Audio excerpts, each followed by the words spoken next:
Excellency. Terima kasih. Ladies and gentlemen, scholars and innovators, our partners, welcome to the second International Conference on Aligning Sustainability with Vocational Innovations, hosted by Faculty of Vocational Programs, State University of Surabaya. We invite you to take your seats as we are about to start our conference. Please ensure your mobile phones and electronic devices are set to the silent mode. Let us prepare ourselves for a meaningful day of knowledge. Today's conference is very fruitful in the morning.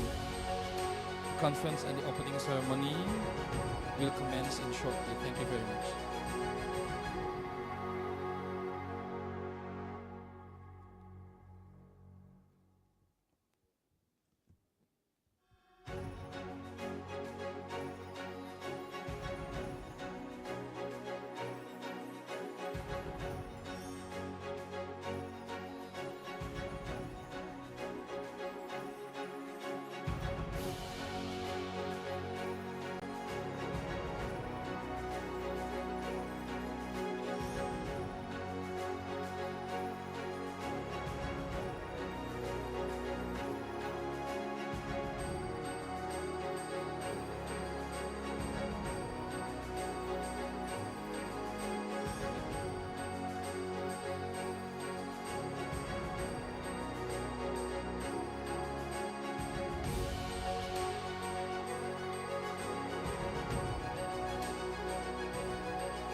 kami ucapkan selamat datang kepada para undangan, narasumber sekaligus delegasi di hall pada pagi hari ini. Would like to say welcome to delegates, guests and keynote speakers, and our leaders who are joining this morning's conference.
selamat datang kepada Bapak Wakil Direktur Bidang Riset Inovasi.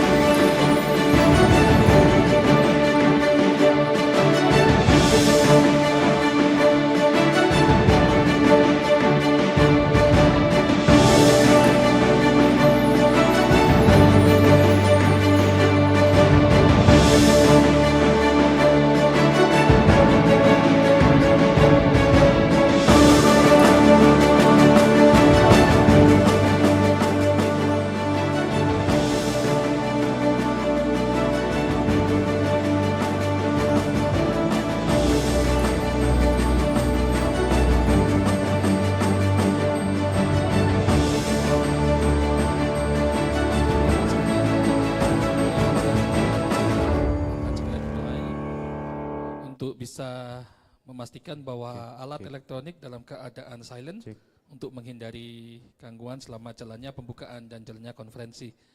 Ladies and gentlemen, I'd like to remind you to make sure that your mobile phones and electronic devices are set to be silent mode to avoid any disruptions during the opening ceremony and also the conference today.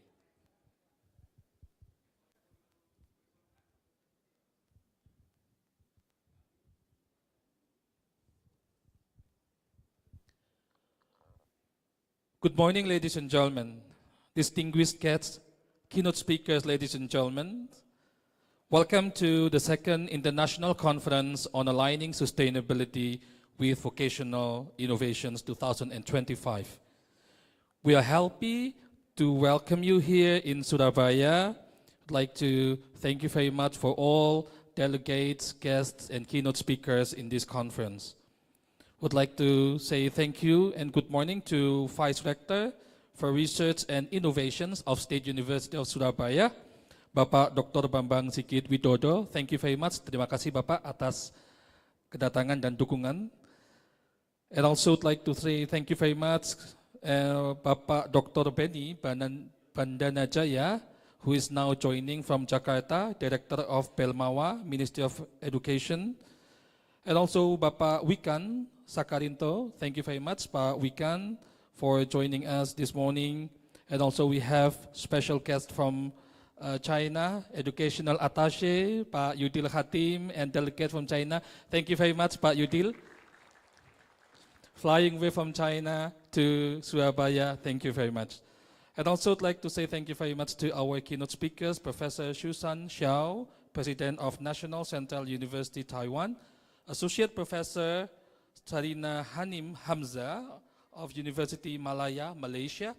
And also thank you very much to Professor Louis Benedict Ignacio of the Philippines, the Dean of the Faculty of Vocational Programs and senior faculty members, institutional partners, and delegates. This event marks a vital collaborations across nations, disciplines, and industries. Thank you for being part of this event. Ladies and gentlemen, today's theme for the conference carries a bold theme: harnessing sustainable intelligence in applied innovations. From intelligent design to circular manufacturing, from sustainable mobility to eco-conscious policies. Today's dialogue spans the full spectrum of visionary solutions. Ladies and gentlemen, to formally commence our conference this morning, may I now invite you to rise for the national anthem of Indonesia, followed by University's hymn of State University of Surabaya.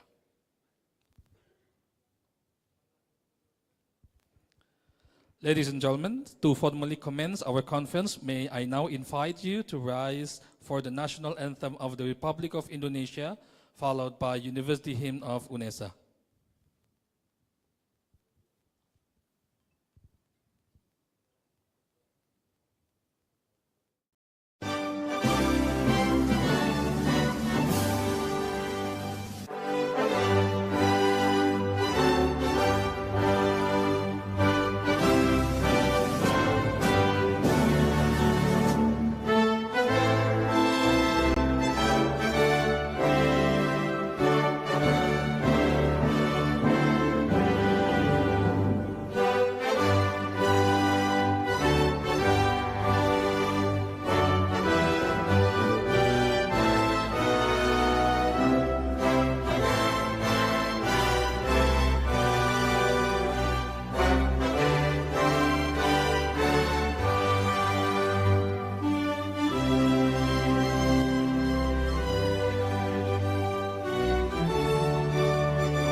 Gentlemen, please be seated.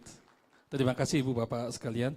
To extend the warmest welcome and set the tone for the event this morning, now we invite Vice Rector for Research and Innovation of State University of Surabaya, Bapak Dr. Bambang Widodo, to deliver the opening remarks. Ladies and gentlemen, please join me in welcoming Bapak Bambang Sigit Widodo on stage.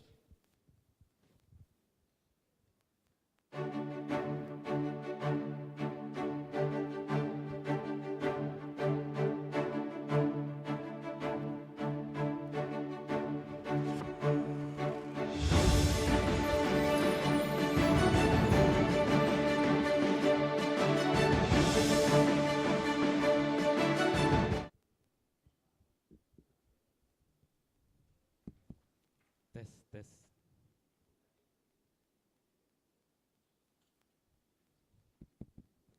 Sudah terdengar ya?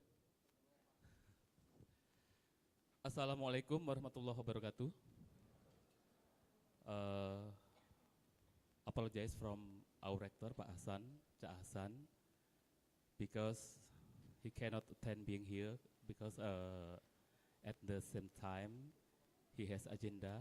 So apologize from Cak Hasan. So that he delivered to me to open this event.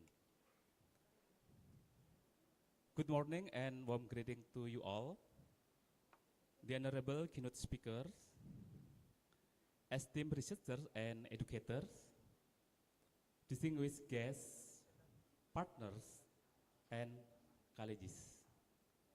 On behalf of Universitas Negeri Surabaya, UNESA, it is my great honor and privilege to welcome you to the second international conference on aligning sustainability with vocational innovation, ICASVI 2025. This year's theme, Harnessing Sustainable Intelligence in Applied Innovation, is not just a reflection of where we are in the evolution of vocational and applied sciences. It is also a strategic call to align our academic and technological advancement with the 2030 Agenda for Sustainable Development. As academics and innovators, we are no longer working in isolation from global concern. The world faces complex and interconnected challenges. Climate change, SDGs 13, responsible production and consumption, SDGs 12, industry, innovation and infrastructure, SDGs 9, decent work and economic growth, SDGs 8, and quality education, SDGs 4. These goals are not just policy targets for governments, they are also blueprints for universities and vocational institutions like ours to reimagine education, research, and community engagement. ICASVI serves as a platform for translating these goals into practical solutions that emerge from the very discipline represented in this room today. In vocational education, innovation must go hand in hand with sustainability. What we mean by this. In engineering, this involves developing low-carbon construction technologies, contributing directly to sustainable cities and communities. This is relevant with SDGs 11. In advanced manufacturing, we explore how automation, AI, and circular production can reduce waste, aligning with SDGs 12. In computer science and electronics, innovation in smart energy systems, green computing, and IoT for environmental monitoring and shaping how we manage clean energy, SDGs 7, and climate resilience, SDGs 13. In education and pedagogy, our role is foundational. We must empower students with 21st century skills and green mindset that align with lifelong learning, SDGs 4, and gender inclusive equitable access, SDGs 5. Vocational education has the unique strength of being both hands-on and future-facing. By embedding SDGs into our curricula, research, and partnership, we produce graduates we are not only industry ready, but also globally responsible. This year's STEM also emphasizes sustainable intelligence, a concept that challenges us to go beyond just smart technology. We must ask, smart forward, for whom? Sustainable intelligence refers to the integration of data, ethics, and ecological consciousness into applied system, from AI in climate modeling to IoT for renewable energy.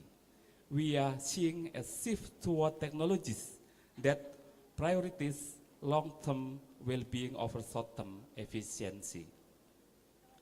This aligns with SDG 17, Partnership for the Goals, reminding us that technology must not be siloed. It must be shared, understood, and applied collaboratively. Today's conference brings together universities, polytechnics, industry partners, and researchers from Indonesia, Southeast Asia, and beyond. ICASVI 2025 is not just a knowledge-sharing event, it is a collaborative forum for policy suggestion, curriculum design, and applied research projects.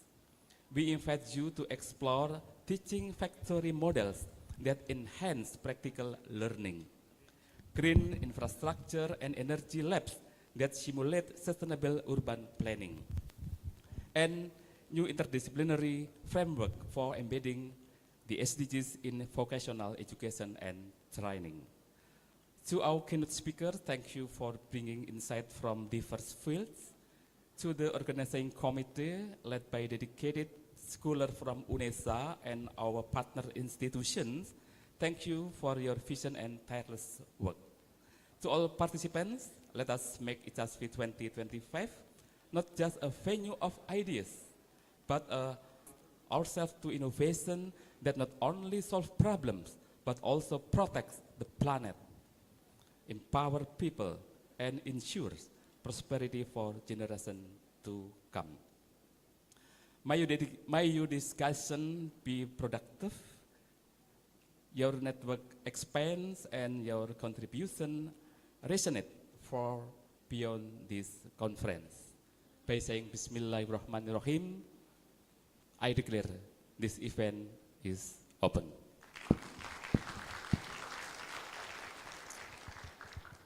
I have pantun, Pak Dekan.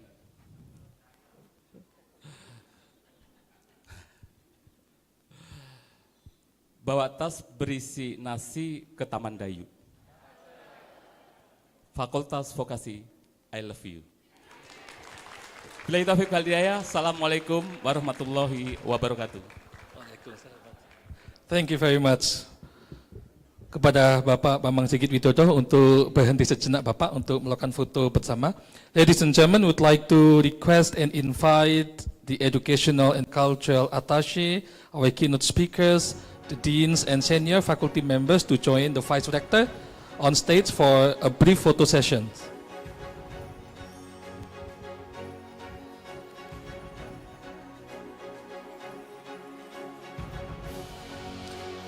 The second international conference on aligning sustainability with vocational innovations, the second edition after successful conference last year, brings together brilliant minds from across Asia and beyond to shape a smarter, greener, and more resilient future. This year's theme, Harnessing Sustainable Intelligence in Applied Innovation, highlights the intersections of technology, education, and environmental responsibility. From digital transformations to inclusive design, from resilient infrastructure to vocational breakthrough.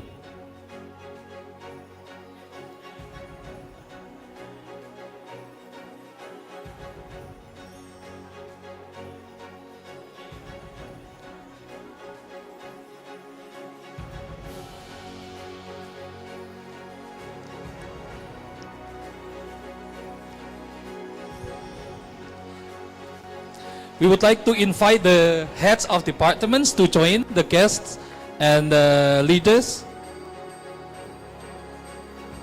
Ibu Bapak para Kaprodi untuk bergabung bersama para pimpinan. Kepada para undangan, Ibu Bapak dosen, monggo.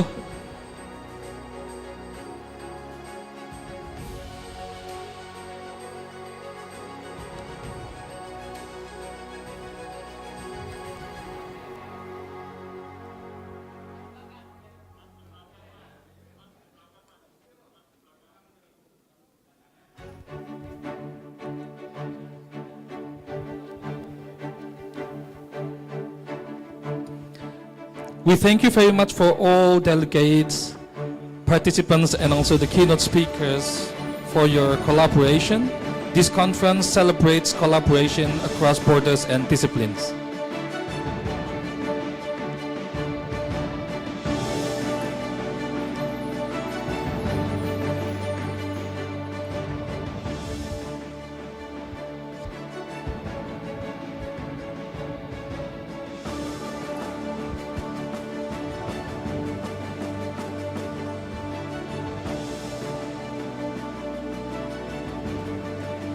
Thank you very much for being part of this transformative journey where innovation meets sustainability, and today's conversation shape tomorrow's resilience and solutions.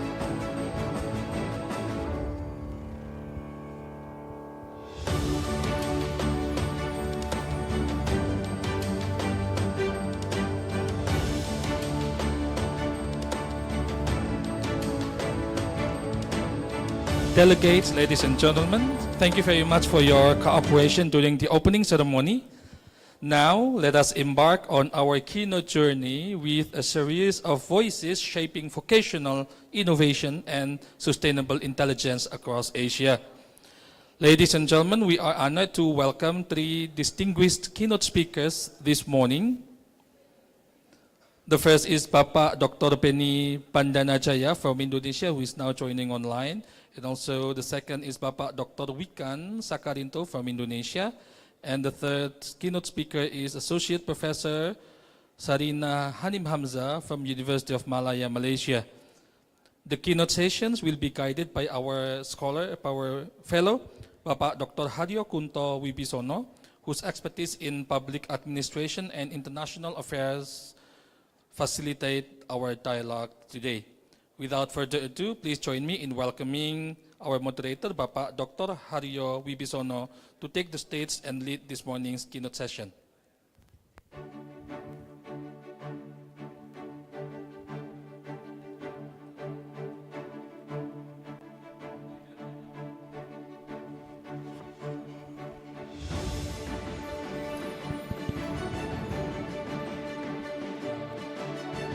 Assalamualaikum warahmatullahi wabarakatuh. Good morning, everyone. Honorable Vice Rector for Research, Innovation, Ranking, Publication, and Science Center, Dean of Vocational Faculty, Vice Dean in Student and Academic Affairs, Educational Attaché from People's Republic of China, distinguished participant, ladies and gentlemen, I am Haryo Kunto Wibisono. It gives me great pleasure to be the moderator for this session as part of second ICASVI. In this session, there are three speakers. Firstly, Mr. Dr. Benny Bandanajaya, and then Mr. Wikan Sakarinto, and lastly, Miss Sarina Hanim Hamzah from University of Malaya. Before the presentation begins, let me tell you how this session will run. Each presenter in this session will have a total 50 minutes for their presentation. After all presentation, there will be time for 2 or 3 questions. Following that, we will have a question and answer session for roughly 15 minutes. Finally, the session will be end by conclusion. Ladies and gentlemen, firstly, I will welcome Mr. Benny Bandanajaya. He joined via Zoom. Mr. Benny, is my voice clear? Yes, clear. Okay, morning. Mr. Benny Bandana Jaya. He is a Director of Learning and Student Affairs, Directorate General of Higher Education, Ministry of Higher Education, Science and Technology, Republic of Indonesia. He served as the Director of Learning and Student Affairs, and his directorate oversees a wide range of academic function, including curriculum development, teaching quality enhancement, digital learning transformation, and student service. Okay, Mr. Benny, you can start your presentation, roughly 50 minutes. Okay, thank you very much. Good morning, Assalamualaikum warahmatullahi wabarakatuh. First, I would like to extend my warmest greeting to the Honorable Vice Rectors for Research and Innovation of UNESA, the Dean of Vocational Faculty UNESA, the Vice Dean for Academic Affairs, Vocational Faculty UNESA, Pak Wikan, and Pak Yudil, of course, our distinguished speakers and panelists, and all respected lecturers and participants. Yeah, this is my great honors to be here today at the second international conference on aligning sustainability with vocational innovation, which is hosted by the Faculty of Vocational Program, Universitas Negeri Surabaya. Next slide, please. Ladies and gentlemen, we are gathered here today not just to talk about the education or skill, but about how we can truly transform those skills into the real impact. Because in today's world, having skills alone is no longer enough. Yeah, they need to be directed, sharpened, and most importantly, connected to the real needs of our communities and industry. As we know that Pak Presiden Prabowo has introduced Asta Cita, a bold and forward-looking national vision for Indonesia. This 8-point roadmap put a strong emphasis on national resilience and independence, especially in the key sectors like energy, food, and technology. And under the mandate of the Ministry of Higher Education, Science and Technology, it is our responsibility to turn that vision into the concrete action. In this journey, vocational education hold a critical and even a central role. Next slide. Let us take a moment and reflect in the two key pillars of the 8 Asta Cita from President Prabowo. The first, I look for the Asta number 2. They are strengthening our national resilience in food, energy, and health. And the second, for Asta number 4, improving the system of education, research, and innovation. Ladies and gentlemen, these two pillars are not just aspirations, they are call to actions. And vocational institutions are right at the heart of the transformation. Through Polytechnic, Community College, and Vocational Faculty of the universities, we have the potential to produce not only skilled graduates, but also problem solvers and innovators, especially in the very sectors that Asta Cita prioritize: agriculture, maritime, energy, manufacturing, and healthcare. However, let us remember that building human capital is not only about the increasing number, it is above all about the quality and also the characters of the student. Our graduates must be ethical, they must be adaptable, and the most importantly, they must to be ready to serve not just the economy, but the nation as a whole. We know that this is the soft skill of the graduates. Next slide. Ladies and gentlemen, now we are continuing the transformation to deliver real and lasting impact for our nations.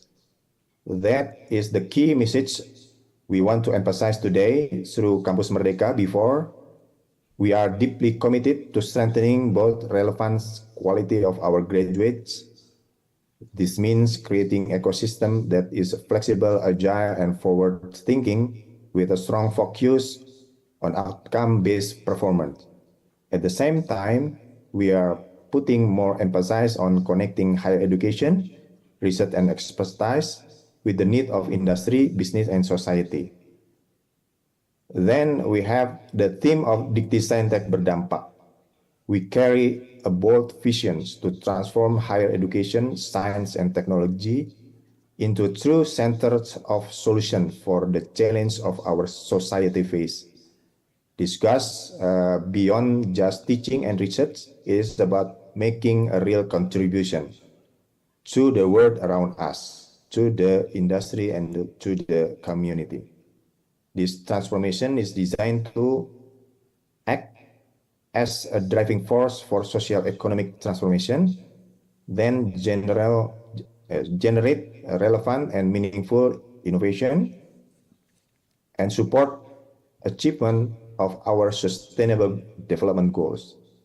All of these efforts taken together will help ensure that higher education continues to play a vital role in shaping a better, stronger, and more sustainable future for our communities and for our nations. Next slide.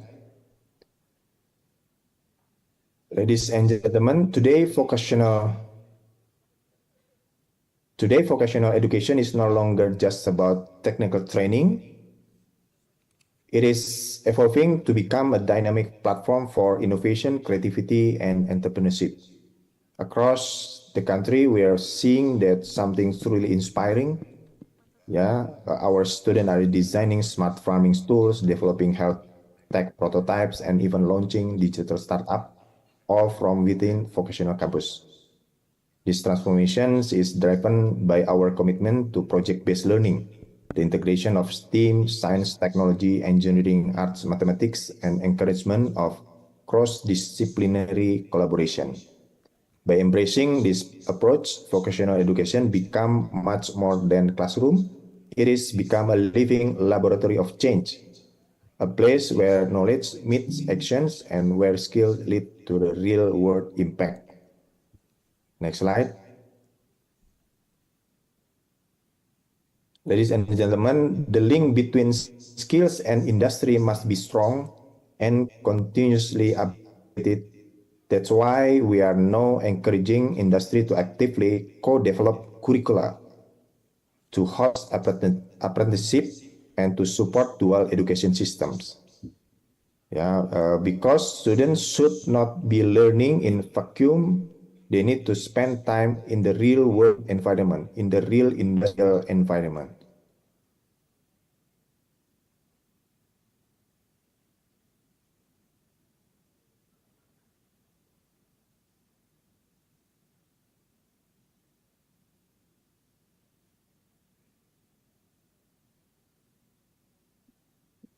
Sorry, I think I lost my connection.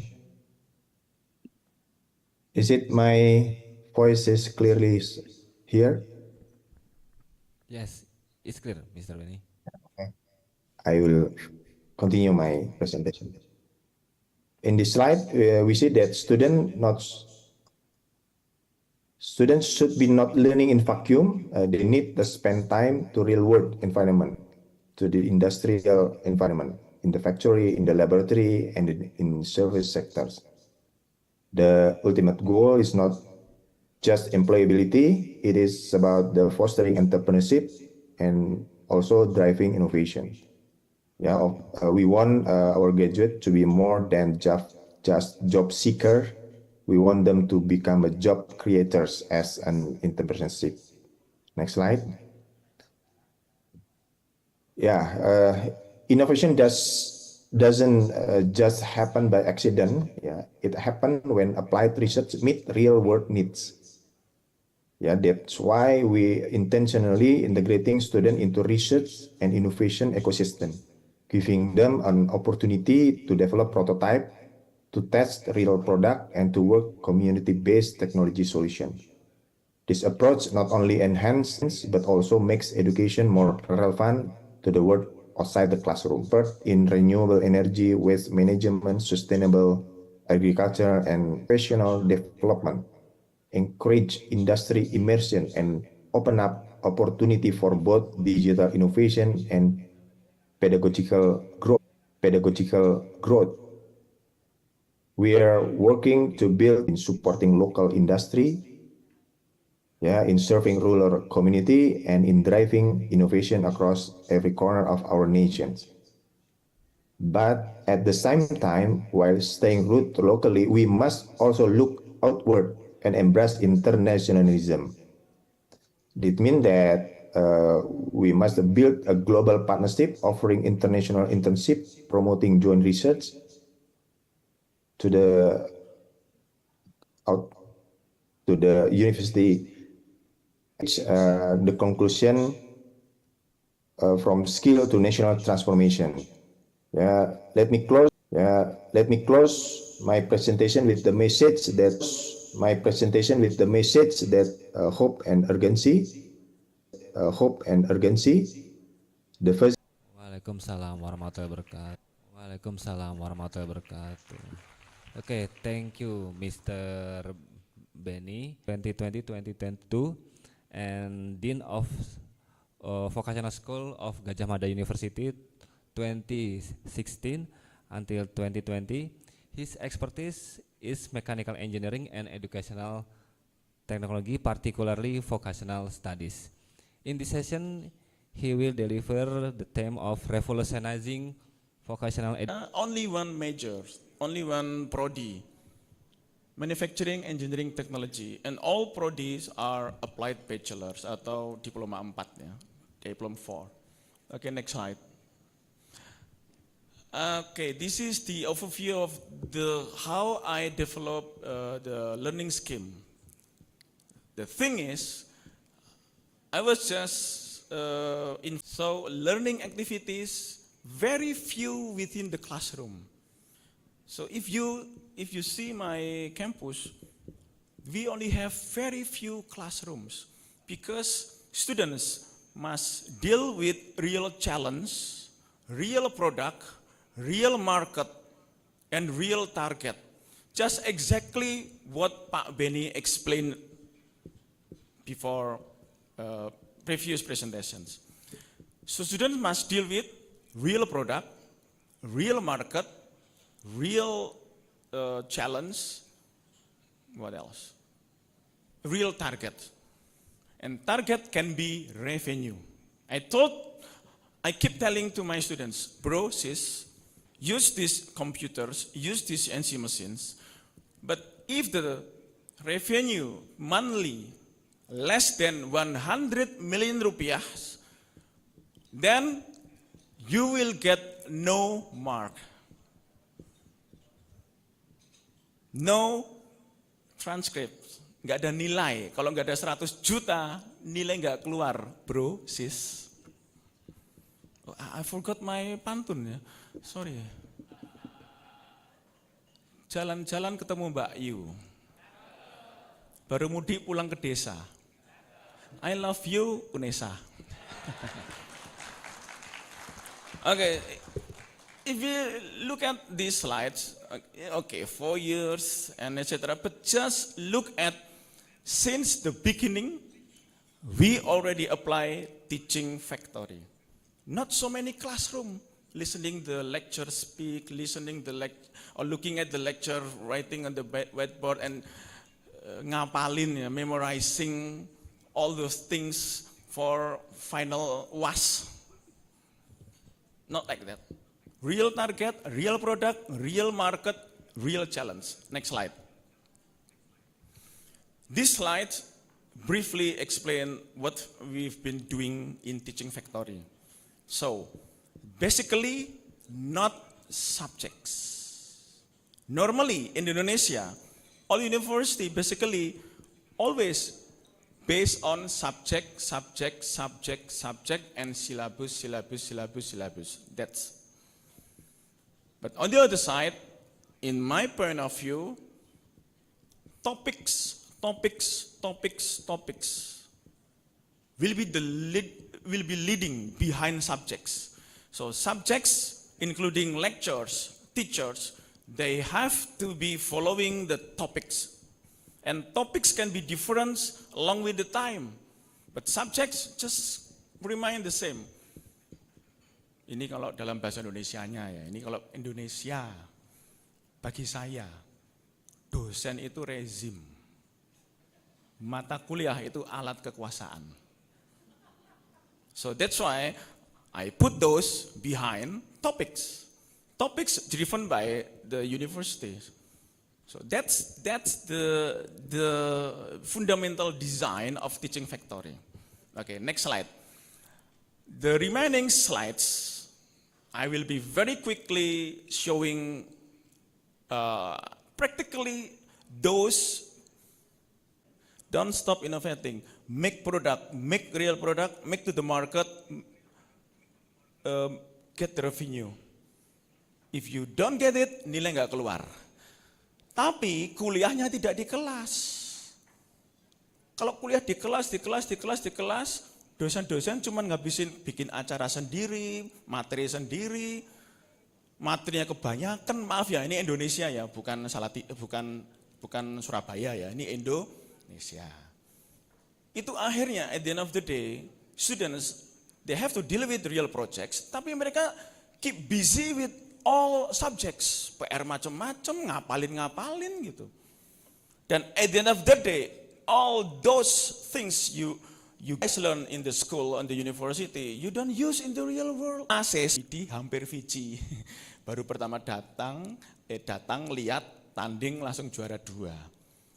Tapi bukan masalah juara 2-nya, itu memang dia punya portofolio, sudah mendesain produk banyak sekali. Next slide. Next slide.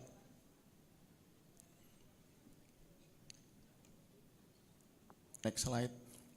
Ini juara 1-nya ITS, juara 3-nya Polines kalau nggak salah. Please, next slide.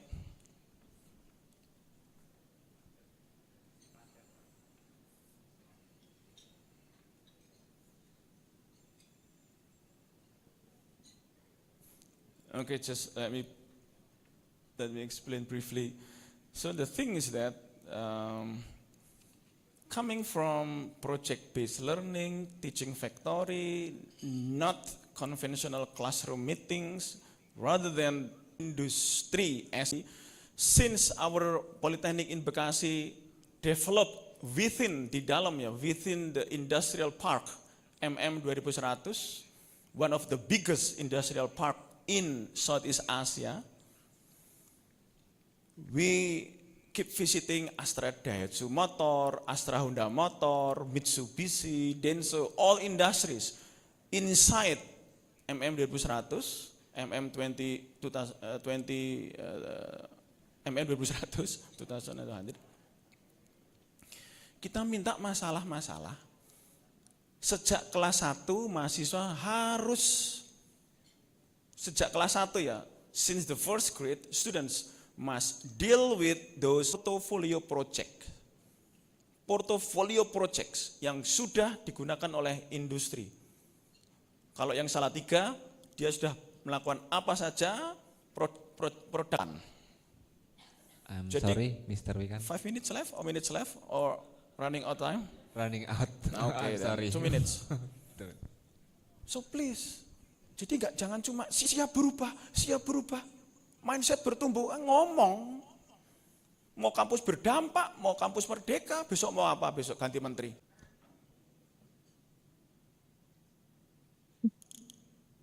Okay. Can you all see my slides? Yes. Clear. Okay. Assalamualaikum and good morning, everyone.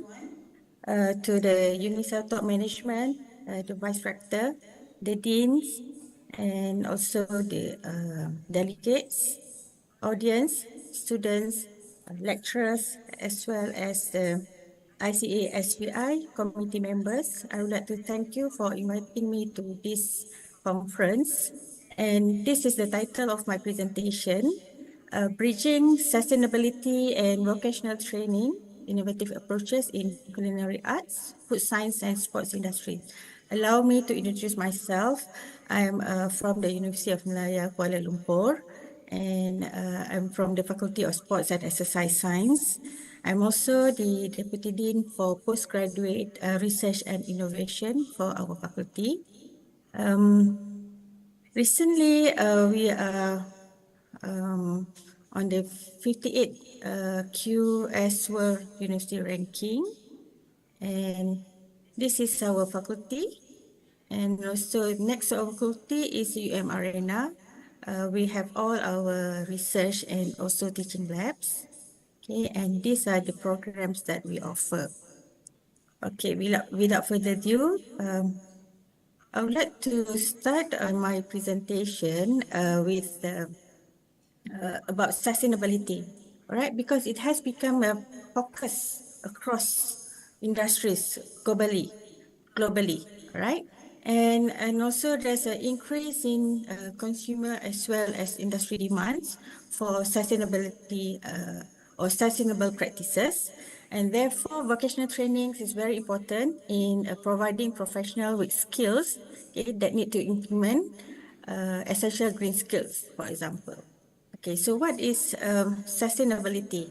Okay, there are lots of definitions of sustainability. This is one of the definition that I could find that might be matched, the best match, which is the ability to meet the needs of the present without compromising the ability of future generation to meet their own needs. All right, this is from the World Commission Environment and Developmental. And what is green skills? Okay, we need to understand what it means by green skills. It is a skills that need to adapt and also to promote sustainable development and practices. For example, resource efficiency, waste management for the vocational institutions, and also that provide vocational training, okay, to translate, okay, this skill into practical and job-ready competencies. And I think this is what all vocational programs, okay, in all vocational institutions, okay, should embed our SDGs, right? Okay, it should be mapped into the curriculum. Okay, it should embed SDG 3, health, education, 4, and then SDG 8, decent work, SDG 12, I think this is most important, response consumption, and SDG 13 for climate action. And also, beside of embedding all these SDGs into the curriculum, the vocational students program, they should require sustainability practicums. That means attached with the industry. Okay. And in my presentation, I would like to focus on culinary arts, food science, and sports industry, because actually all these culinary arts has their own sustainability training programs, as well as food science and also sports industry. They can integrating sustainability separately, or they can integrate together with these three components. This is to ensure that future professionals look into the environmental responsibility and also for technical expertise. Okay, and so this is what I could find. What are the gaps in terms of sustainability in vocational training? Okay, I'm sure most of you agree with this. Most of the culinary and sports program focus on traditional skills. They are very focused on the area, but not really look into the eco-innovations. All right, and based on the ILO 2023, it has been reported that 60% of the hospitality and sports employee report skill gaps in sustainability. That means that the employers still have the gaps in terms of the skills, and most of the vocational schools still teach linear economic model. For example, one-way flow of resource. That means from raw materials into products, and then the product is being used and then is discarded as waste. So, and also there's very little consideration for sustainability, recycling, and also for long-term environmental effects. Okay, these are some of the gaps, okay, in the vocational training that we need to address. Okay, and this slide is about how vocational program can drive sustainability in these three areas: culinary arts, food science, and sport industry. In terms of culinary arts, program should emphasize on reducing reuse and recycling food waste. And also in terms of collaborations, the vocational program should partner with the industry so that, to develop some certifications that related, such as plant-based food technicians and eco-fitness trainers. And also in terms of sports science, the curriculum should incorporate carbon neutral training methods and also to recycle the equipment design, for example, the gym equipment. So I think this is some of the implementation that some of the points that should be implemented, okay, to drive sustainability in these three areas. Okay, and so what are the innovative strategies? How to integrate sustainability into vocational training for these three areas? Okay, first, I would like to define what it means by culinary arts. Again, there's lots of definition. So this is some of the definition that I could think might be most related to this area. So culinary arts, the arts of preparing and cooking foods, and then for food science disciplines, which biology, physical science, and engineering are used, and also for in sports industry, the network of organizations that collaborate to offer sports products, for example, sports goods, sports services, and some of the sports experience. This include various partners. It could be teams, medias, sponsors, and facilities. So these are some of the definition before I go into a little bit more detail on each area. Okay, so for culinary art, basically the current challenge is about the food waste. I'm sure that most of you agree with this. And also challenge on the carbon footprint of food production. That means the gases that has been released, okay, from the food production. And there are some proposed or recommended innovative training approaches. For example, farm to table educations, zero waste kitchen, sustainability, seafood and meat practices, and energy water efficiencies.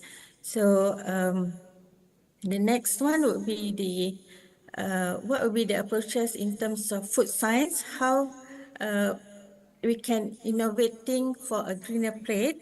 So basically, what are the current challenges? Okay, for example, packaging waste.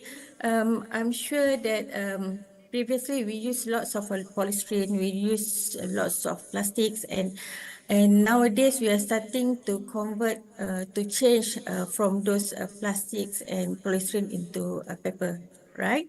And also the challenges in terms of the energy that has been released, used during the processing, and then the food spoilage, and then meaning that how long that the food can sustain, and also some of the resource depletion. And these are some of the training approaches that could be implemented. For example, sustainable food processing technologies, and to develop alternative proteins. For example, you can substitute from meat to plant-based food, or even insect protein. I think lots of research is now going into research into insect protein, replacing the meat products. And also some of the training approaches can be advanced food preservations, and also LCA, life cycle assessment. Okay. And these are some of the innovation or incentive that has been conducted globally. For example, in Japan, we have Multi-Night Chef Initiative, Germany, Green Chef. Even in Indonesia, this is what I found, you have Indonesia's organic certifications, especially among the restaurants, and then Philippine Zero Waste Bakery. And just to tell you about a bit about Japanese Multi-Night Chef Initiative. Multi-night means what, waste or don't waste. All right. So this initiative is to reduce food waste all right, by promoting creative cooking techniques, all right, and beside that, workshops and cooking demonstrations, collaboration with restaurants, and also to connect with the SDG. In this case, is SDG 12, okay, responsible consumption and production. And just to give some example of the sustainable in culinary arts vocational training in Malaysia, for example, for Zero Waste Malay Cuisine Program, ILP, this is one of the Institute Institute Latihan Perindustrian in Malaysia, in Kuala Lumpur. So in this program, they teach traditional cooking method with minimized waste, okay, such as using banana leaf instead of plastic. And College Community Klang runs a sustainable street food program to teach vendors how to reduce single-use plastic and oil waste. And also Polytechnic Ibrahim Sultan, Sultan Ibrahim actually, integrates hydroponics and urban farming into culinary training. All right, and this is some of the vocational training in Malaysia in terms of this is some of the recommendation in terms of the policy in Malaysia as well as Indonesia. For example, government incentive, industrial academic partnership, and community-based training. Okay, this I think it has already have been done. Okay, either in Malaysia or in Indonesia, and also I'm quite impressed with all the product that has been produced, okay, by the Indonesian students, okay, which related to the vocational program, okay. And thank you for your attention. And I just want to show these are the program that we offered in our faculty. All right, thank you. Okay, thank you. Give Miss Sarina applause. Yeah. Okay. I'm sorry, we have limited time, so we have I need to, some limited question too. yeah, Okay, I will share. open up the Okay. Q&A session. Teaching Factory itu ada 9 langkah. Saya namakan framework 9 langkah mendevelop dan mengembangkan TEVA. Termasuk yang langkah ke-9 itu ada business plan dan feasibility study, Pak. Ada business plan dan feasibility study, Pak. Kalau nomor 1, kalau sampai TEVA itu yang sibuk dosennya ya bukan TEVA, itu FA. Enggak ada T-nya, enggak ada teachingnya. Yang berjibaku dosen, enggak ada T-nya, enggak ada teachingnya. Yang berjibaku dosennya, tanggung jawab dosen, teachingnya. Yang berjibaku dosennya, tanggung jawab dosennya, yang jadi pahlawannya, tanggung jawab dosennya, yang jadi pahlawan juga dosennya, forget dosennya, yang jadi pahlawan juga dosennya, forget it, masuk di TEVA kami kuat enggak? Itu namanya induksi. Karena kuliah kami itu jam 7 sampai jam 10. Jam 4 itu jam 5 itu semua masih saja di TEVA. Ada yang sebagai product designer, itu semua masih saja di TEVA. Ada yang sebagai product designer, but as problem solver too. Okay, Mr. Wikan, you first. Solver too. Okay, Mr. Wikan, you first.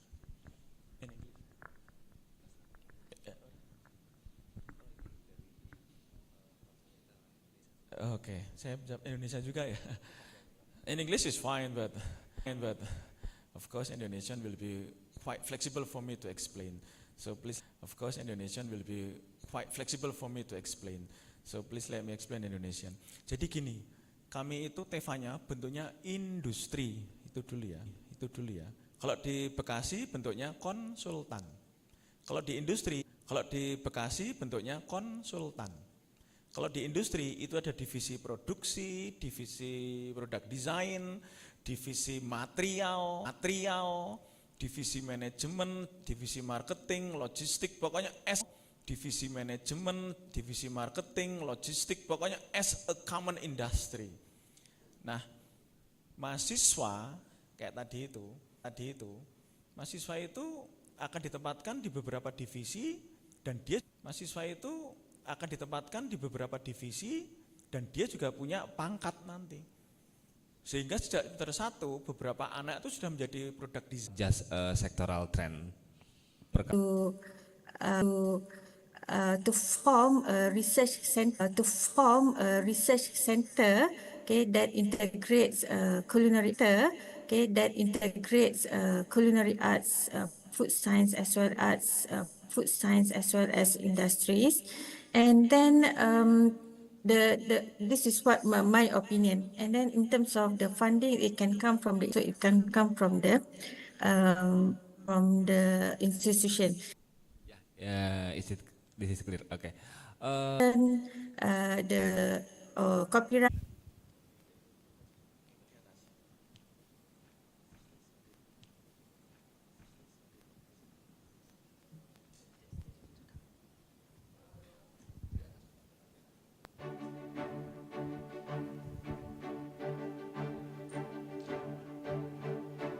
May their work continue to spark progress in vocational education, apply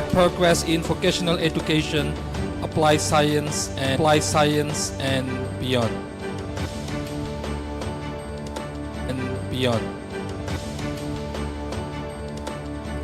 Once again, thank you very much to our keynote speaker.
Standing majestically in the city of heroes to become a place for champions. Embracing all societies, creating a cultured campus, preserving the work of the nation's ancestors. Striving for achievement, igniting the fighting spirit of competition.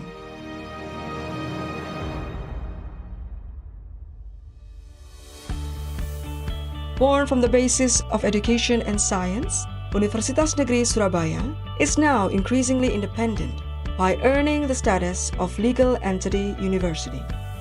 UNESA is national levels. Universitas Negeri Surabaya also develops a variety of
Ibu Bapak sekalian, kita akan menuju ke sesi keynote yang kedua sembari Ibu Bapak sekalian menikmati snack dan juga kopi. Kita akan menyaksikan sesi keynote yang kedua melalui layar. Ladies and gentlemen, welcome to the second International Conference on Aligning Sustainability with Vocational Innovations, hosted by Faculty of Vocational Programs, State University of Surabaya. Once again, thank you very much for your cooperation during the first Speaker, please allow me to apologize in advance if there is any mistake in maintaining names, titles, or affiliation during this session. It is not intentional. Now, it is my pleasure to introduce our fourth keynote speaker, Professor Susan Xiao, the President of National Central University NCU Taiwan Thermal Fluid Sciences. Level research centres, one united research centre and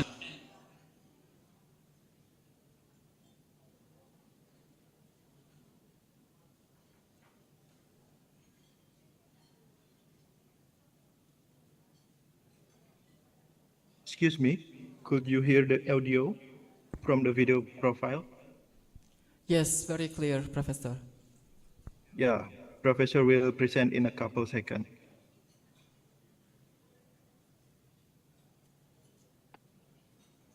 Hello everyone, my name is Susan Xiao. I'm the president of National Central University. I also serve as the convener of Hydrogen Energy of Net Zero Emissions Program of NSTC.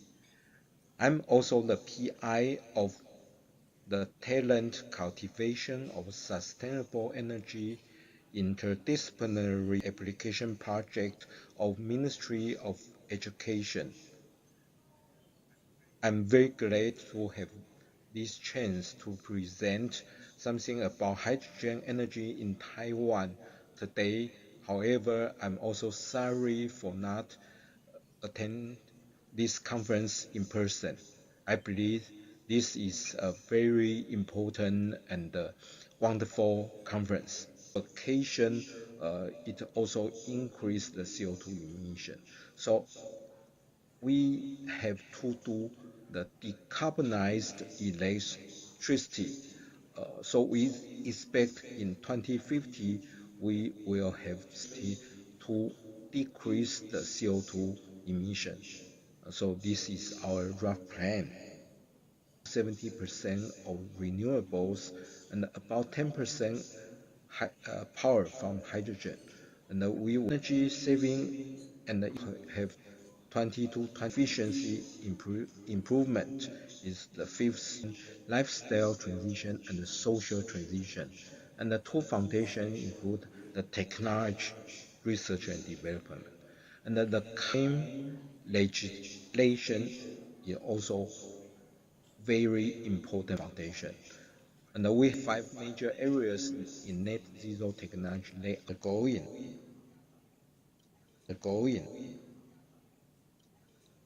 And the fourth is CCS. So our plan in 2030 would have carbon reduction about this amount. And we will also try our best. where cultural literacy meets science. We have more to offer. Our own cinema house whatever. This exclusive campus theatre is unprecedented in Taiwan.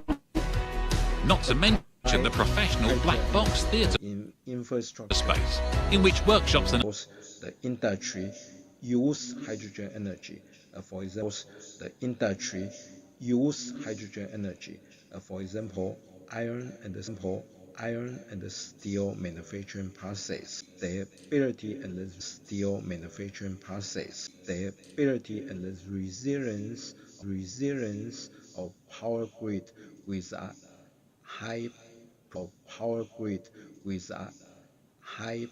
proportion of renewable on this aspect. Another strategy tool is to develop the key technology for next generation hydrogen energy. In this participate, we will check the different technologies, TRL, and we try to develop higher uh, advanced technology. So planned projects include several aspects. One is hydrogen production.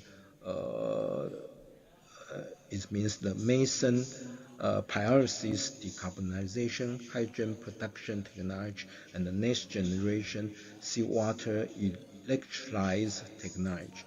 And for hydrogen application, we are using coal-firing, hydrogen-fueled gas turbine technology, and the green natural gas technology. And the third is hydrogen infrastructure. So hydrogen energy, hydrogen energy industry. So there are some key directions. NSDC also have important joint research program with BMBF in Germany, which is also organized by me. The three projects, the first is green hydrogen production from seawater, and the second is green hydrogen digested by ammonia as hydrogen carrier. The third is green energy usage from the decarbonization and the Sociology since 2022 and was formerly president of the Philippine Sociological Society. His work reflects a deep commitment to social issues, educational advancement, and civic discourse in the Philippines. For today, his title of presentation is Rethinking Governance for Sustainable Cities, Eco-Responsive Infrastructure and Mobility in the Philippines. Professor Louis, the time is yours. Thank you very much, and allow me to start my timer so that I will not go beyond the allowable time. Good morning, everyone, to our esteemed colleagues from Indonesia and from other countries participating in this conference, to fellow researchers, policy practitioners, students, and innovators. Again, a pleasant morning to all of you. I'm coming from Manila, Philippines. I think we are 1 hour ahead of Indonesia. So, gathered today for a critical crossroad, at a critical crossroad rather, in the world's development journey, as we harness new tools of sustainable intelligence and applied innovation. We must ground our vision, especially in the realities of our cities, the capacities of our governance, and the urgency of climate resilient action. Today, I will focus on two domains where the promise of sustainable intelligence can and must be realized through proactive government leadership. And that is on eco-responsive infrastructure and urban housing on the side, and sustainable intelligence. Um, as introduced, I work in the field of sociology, but I also work in the field of political science. My practice revolves around governance, the study of urban governance in particular. That's why the discussion this morning will revolve around the idea of urban governance and urban management. Um, so in the Philippines, of course, I'll be sharing experiences coming from the Philippines, and hopefully we can see some comparison. You can see some comparison with how cities are governed in Indonesia. uh, Urbanization in the Philippines have seen a fast pace of development. We are seeing that by 2030, more than half of the population, 16 are cities and one is a municipality. So if we look at that region, the population is already at 14 million. 14 million people. And to even provide more context, the square kilometer, um, the population, let me just, no one else, the government must play a proactive role in directing eco-responsive and inclusive development. Okay? Okay? That's our thesis. That's our argument. That's what we will back on with the entire discussion, that the government should be proactive, okay, in directing eco-responsive and inclusive development. Okay? Let's proceed. Now, the urban challenge in the Philippines is complex. No? This picture, uh, this is Metro Manila just last week. Okay? We experienced three weather disturbances at the same time. We had two typhoons at the same time, and we are experiencing the onslaught of the monsoon rains. Okay? In the Philippines, we call it habagat. Okay?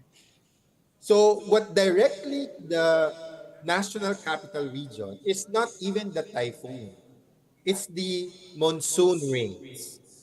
And with so much rain, it was raining for an entire week, non-stop. Okay? Non-stop. And because of that, streets were flooded. All the problems on waste and garbage, uh, it all went back to the houses that threw these garbage out. Um, all 17 cities had problems with flooding. Okay? That's how problematic Metro Manila is. Mechanisms, instruments, and arrangements to make themselves or make these territories governable. So that's metropolitan governance. It's totally different from national government. No? There's a lot of collaboration necessary when we talk about metropolitan governance. So if we want a sustainable, if we want sustainable cities, then we should make government and governance sustainability aware. Okay? So, in the Philippines, it's not all about problem. It's not all about bad things. You know, we have best practices in other cities across the Philippines that we can use as an example of how government, when guided by science, sustainability, and intelligence, using data on flooding, GIS mapping, urban mobility patterns, and climate risk assessment, to inform planning before everything happened and not after the fact. Okay? Not after everything is already washed out. No? Yet, this should not remain exceptional. This should not be an exemption to the rule. It should be the rule. National agencies such as transportation and MMDA must expand and protect non-motorized transport infrastructure, build interoperable digital platforms for mobility, to support intelligent support systems. Okay. Um, please give me 2 more minutes. I'll wrap things up. Plan. This must change, no? This must change. What should be the solution? We need a whole of government approach supported by the National Urban Mobility and Housing Framework that synchronizes planning timelines, sustainability matrix, and digital platforms. An interagency sustainable city fund, prioritizing cities with actionable climate, adaptive, and inclusive mobility plans. Okay? And this is a call to action. We cannot innovate sustainably in a vacuum of imagination. It cannot just be all imagination. We must do it, act on it. Okay? We must imagine new governance models where local knowledge meets data science, where community aspirations guide urban algorithms, and where national policy rewards experimentation and co-creation, and not compliance. In closing, sustainable intelligence is not just a technological asset. It is a political project, one that demands bold public leadership, collaborative foresight, and relentless inclusivity. As we leave this discussion and return to our own cities, universities, agencies, and institutions, I ask, how will you bring sustainability and intelligence together? Your hand and wait for the microphone to be brought to you. One. Okay, how will your work reinforce the public sector's ability? Once you receive the microphone, please. Okay, how will your work reinforce the public sector's ability to serve as stewards?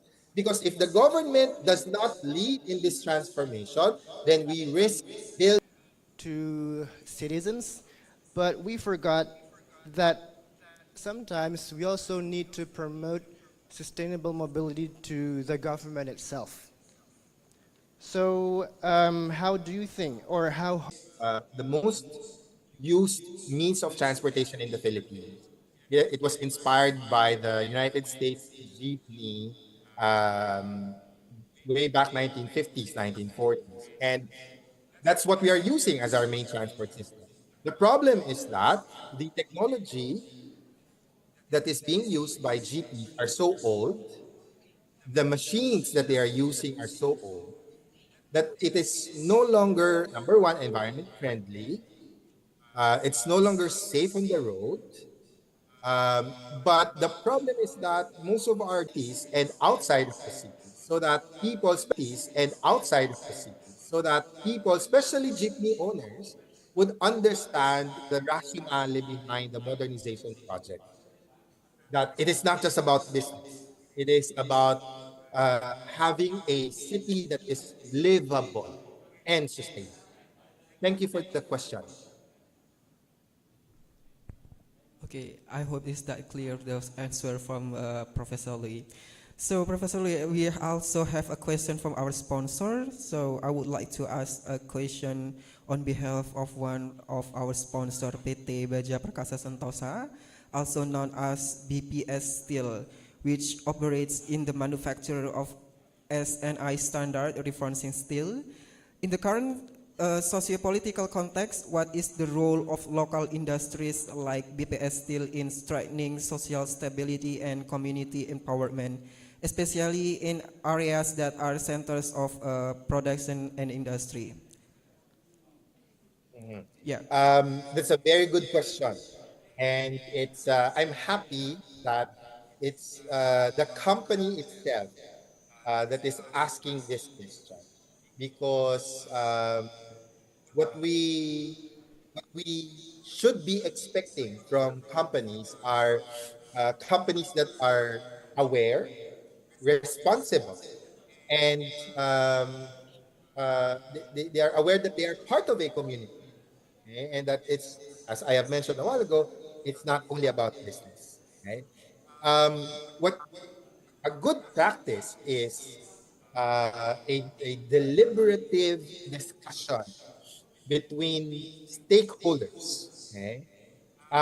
This can be done at the level of the government, national government, local government, and even at the level of the businesses. Making decisions as a product of a deliberative, collaborative effort between stakeholders ensures that actions will be, number one, acceptable. Number two, since it is acceptable, everyone else will participate, and it will be collaborative. These three ingredients make a project, an initiative successful. So if a business wants to sustain its business, then it has to make sure that it hears, it listens to all of its stakeholders before it makes a decision. Okay? Some industries especially those which are extractive, needs to be everyone can sit and discuss possible decisions that will be made in the future. Thank you very much. Ya, maraming salamat po, Professor. So we have the next question from our sponsor, still our sponsor. Is Professor Susan Xiao still with us? Yeah, but we apologize that Professor currently is in the meeting with Belgium University, but I am his research assistant, and Professor entrusts his expertise to me. Okay, so I would like to ask a question.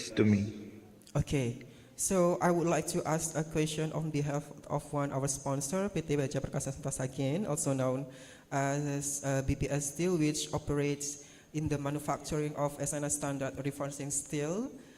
Amid the transition towards a low carbon industry, many steel industry players face significant challenges in implementing clean energy strategies. What feasible approaches can medium-scale industries take to start shifting to hydrogen or other clean energy solution without disrupting their production chains? Thank you for the question, and this is currently our research in hydrogen technology.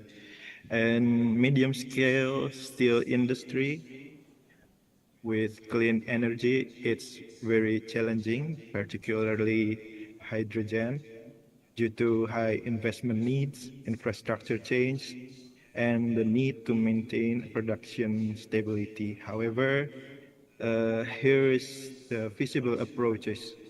The first is hybrid transition strategy. Begin with hybrid solution, such as co-firing natural gas with green hydrogen in heating or implementing direct reduced iron without fully replacing existing system. And the second is energy efficiency first.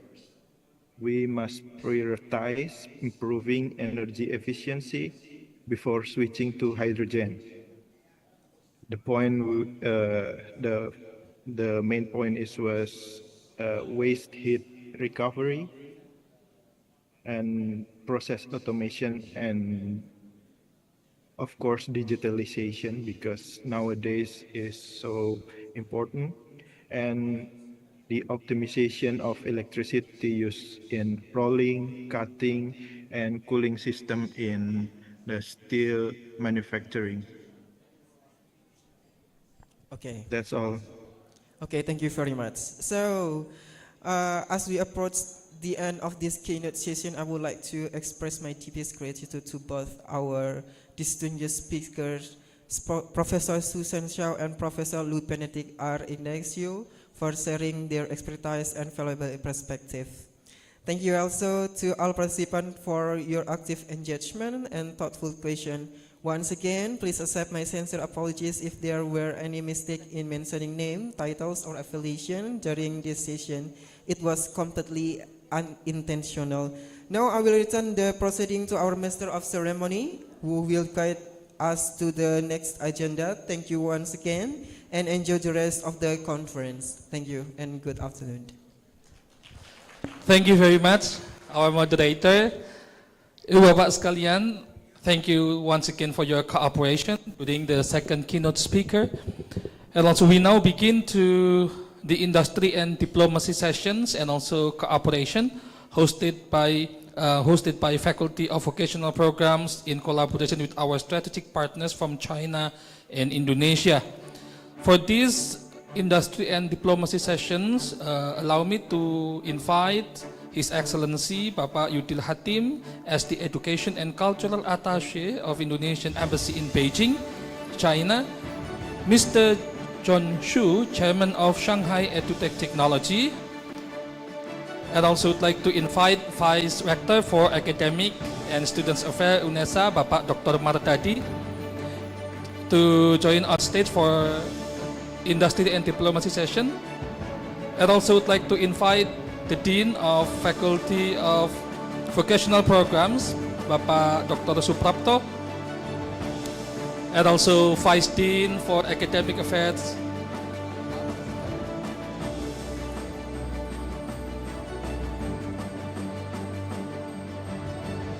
Document signing between the two parties will be witnessed by Education Attaché and also Vice Rector for Academic Affairs.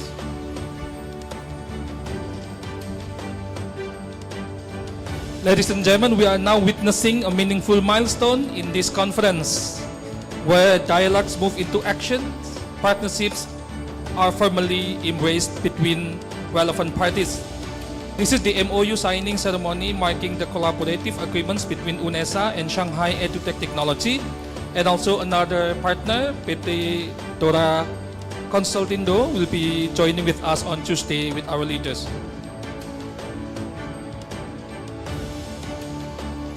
Once again, give big applause to our strategic partner.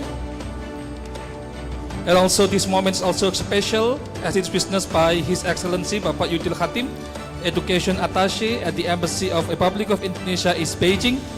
His role in facilitating bilateral educational partnerships, particularly in strengthening Indonesia-China academic cooperation, is deeply appreciated. Once again, thank you very much and congratulations for all parties.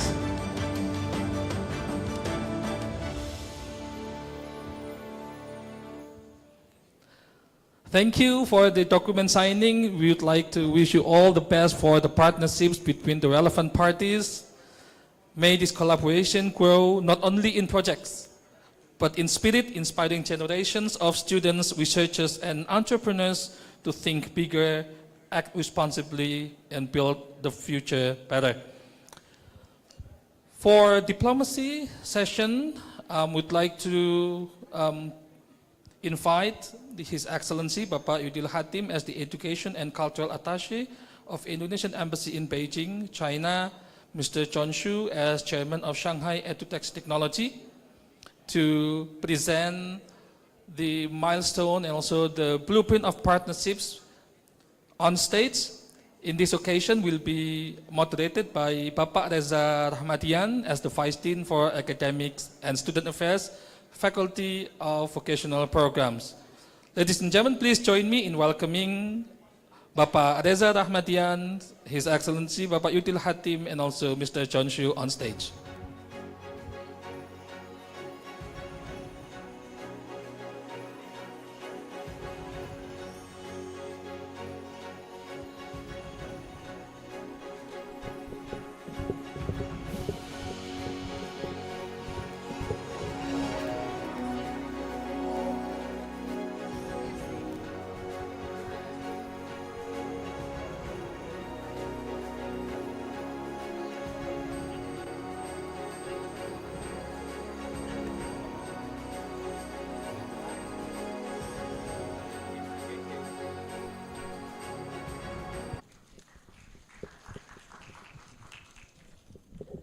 Thank you. I wish my English as good as Chinese. I will try. Thank you. I'm Zhang Xu from Shanghai EduTech. So it's my great honor to share something with all the officials. So let's start. Shanghai EduTech focuses on AI, school, and STEM solution. Our measure is to be leader company in the smart education industry. Our main products is smart board, AI, smart blackboards, touchscreen display panels, meeting boards, electronic classroom signboards, and other intelligent display products. Our display products are manufactured through a fully automated LCD assembly line, which was created by German ABB Vision Robots in a Class 1000 dust-free workshop. The automated assembly line produces a large display. Our AI school products, the first is smart board. It's all in one. No need computer, no need the traditional blackboard, no need the router. auto documents camera all in one. It's very easy to use. The second platform for teacher device control and campus safety. So the second production line is STEM education. I think the future, next. The school will be happened to fundamental change. The first change is curriculum. The STEM, next. You see they have HD microphone, multiple angle AI camera, and Wi-Fi Bluetooth. Also have entrance. That's very important for an engineer, they understand. If you are an engineer, you coding, how to put the code to chips. It's a big story. Thank you very much for the moderator. Bismillahirrahmanirrahim. Assalamualaikum warahmatullahi wabarakatuh. Selamat siang, salam sejahtera. Selamat siang, salam sejahtera untuk kita semua. Om Swastiastu, Namo Buddhaya untuk kita semua. Om Swastiastu, Namo Buddhaya, salam kebajikan, rahayu. Budaya, salam kebajikan, rahayu. Chong Hao. Nama saya Yudil Khatim. Kalau bahasa Mandarinnya, 我的中文名字是李健。我是印尼教育文化专站，是在印尼大使馆在北京ya. Nah, pokoknya terserah lah ya.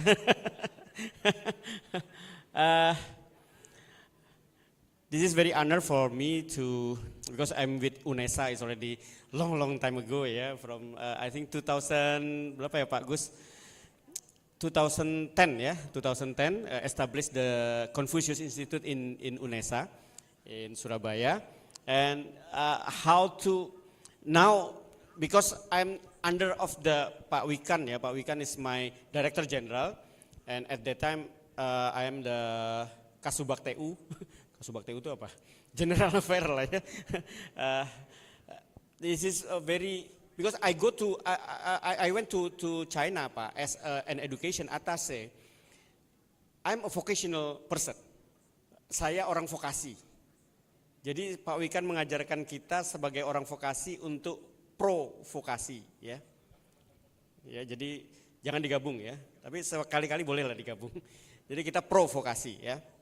So, how to bridging green digital excellence with environmental responsibility in higher education. Next. This is the introduction that I have to say that the global challenge, the rapid evolution of Industry 4.0 and green technology demand vocational education to align with sustainability and digitalization. And the second, I have, this is very sorry to say that Indonesian gap, our vocational curriculum.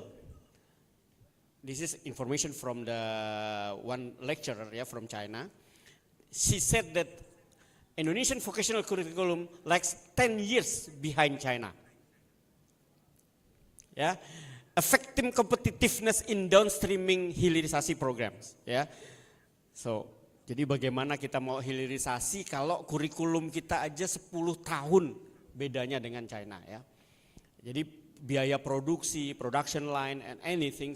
How can Indonesia accelerate vocational education reform through ini apa ABGCM collaboration. Saya singkat menjadi ABGCM. Sebenarnya ini adalah pentahelix. Actually this is a pentahelix program, a framework ya.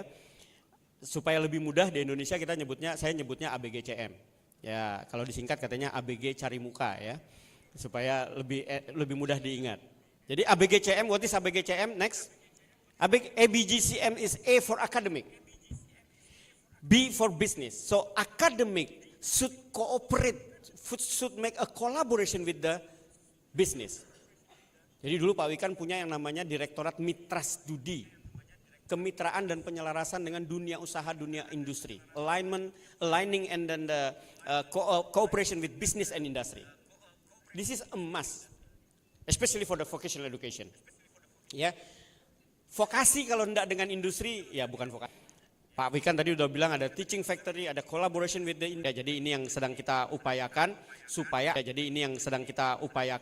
supaya anak-anak kita mendapat sertifikasi dari luar dan kurikulum nanti lambat laun kita bisa setarakan. Mudah-mudahan nanti investor dari China enggak apa-apa, tapi SDM, SDA itu semuanya dari Indonesia, ya. Supaya mereka lebih murah dan kita lebih untung, ya. Next. This is what we offer for UNESA as a pioneer of change, ya. China Indonesia Partnership, mumpung saya masih jadi atase pendidikan ya sampai dengan Januari insya Allah 2026. UNESA lead to first ABGCM driven vocational reform consortium, stakeholders, academic pilot dual degree program ya with Chinese institution, business adopt training demand models. We are preparing for the in our phase, especially in our vocational, because as Pak Yudhil said, we can be championship in EV internationally, but we still not producing our own EV. For vocational study, it's a huge.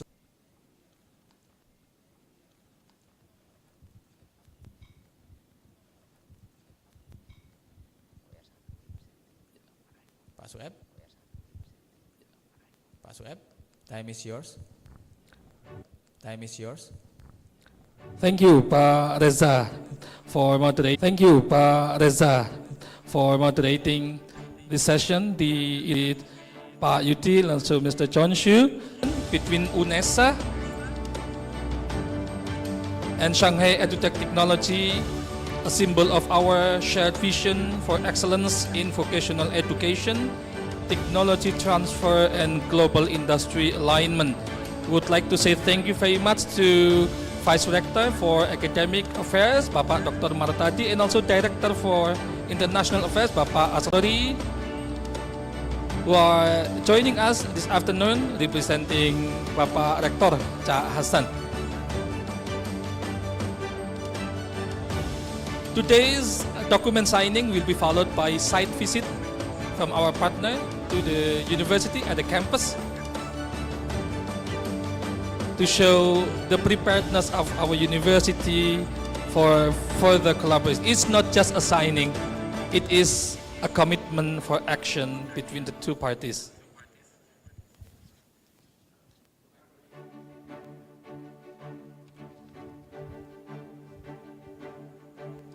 Once again, in this opportunity, we also thank you, Bapak Yudhil Hatim, for his support to facilitate bilateral education partnerships, especially between Indonesia and China academic cooperations, and we do appreciate for this commitment.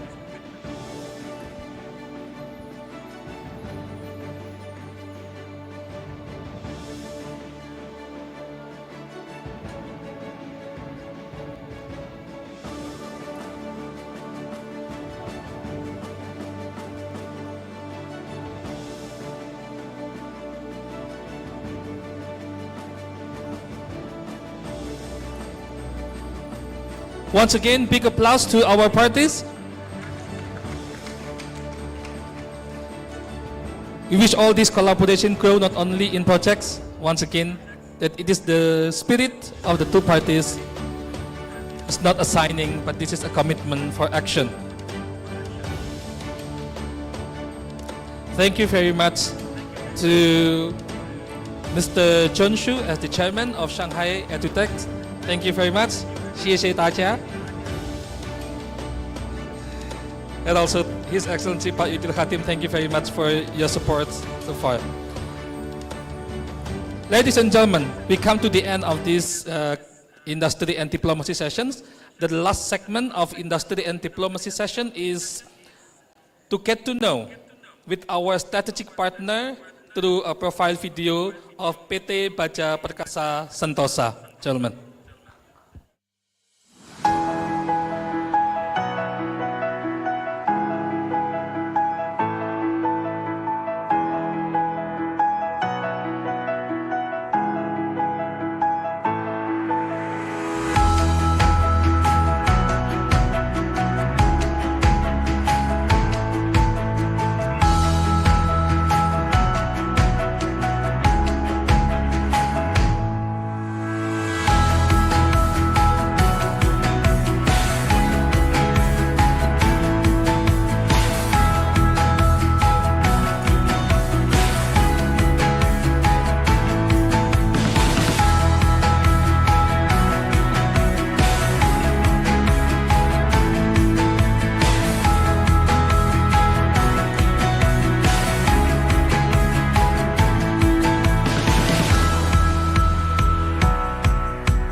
PT Baja Perkasa Sentosa, thank you very much for the support and also by getting to know one of our strategic partner, PT Baja Perkasa Sentosa.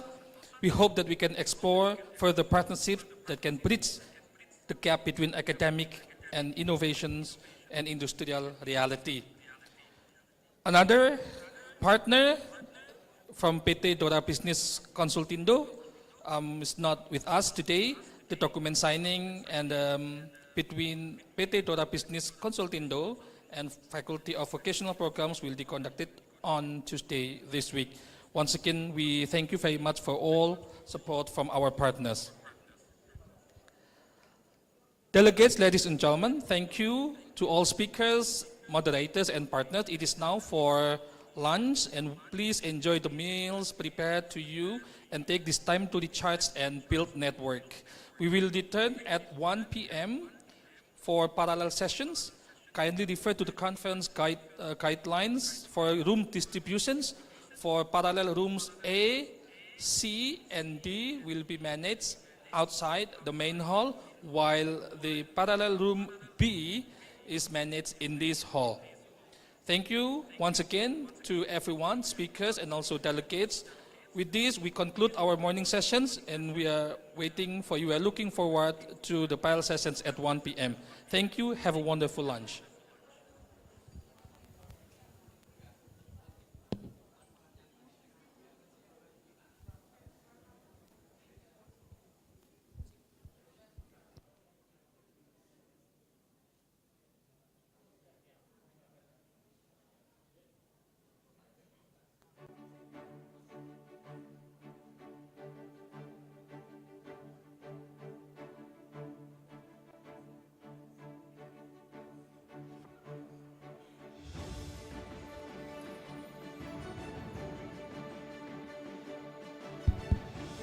Monggo, yang tadi nggak dengar, makan siang kemudian parallel session dilanjutkan jam 1.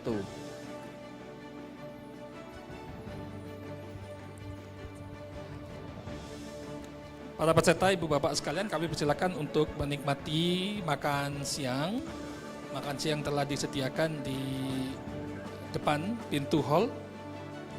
Mohon untuk kembali pada pukul 1 pada sesi paralel sesuai dengan pembagian ruangannya. Untuk ruang A, C, dan D akan dilaksanakan di depan hall, sementara untuk paralel ruang B dilaksanakan di hall utama. Kami akan memulai parallel session pada pukul 1 tepat.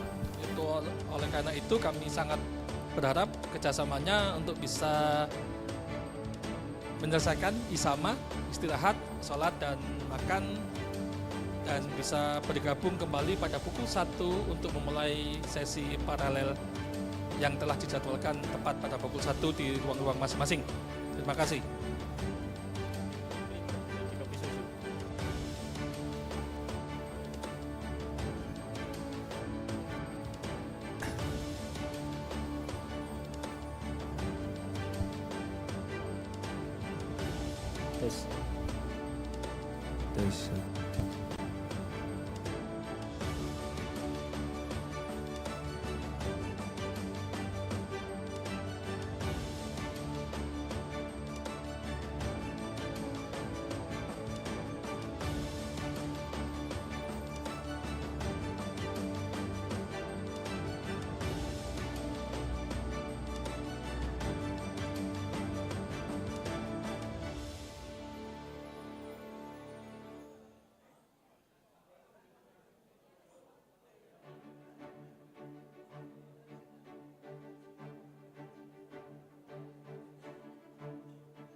Tes.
MI, ayo.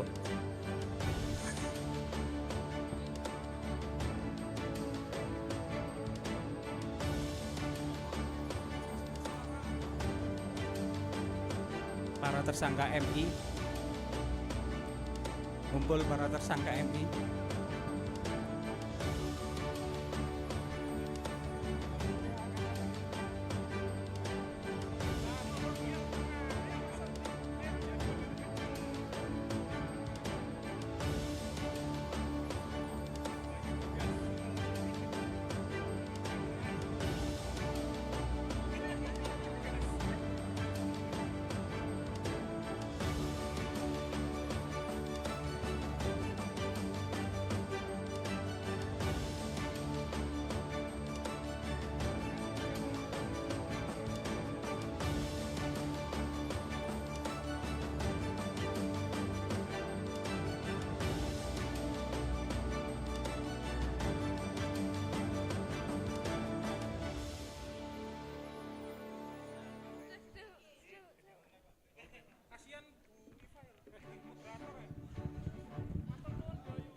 Check.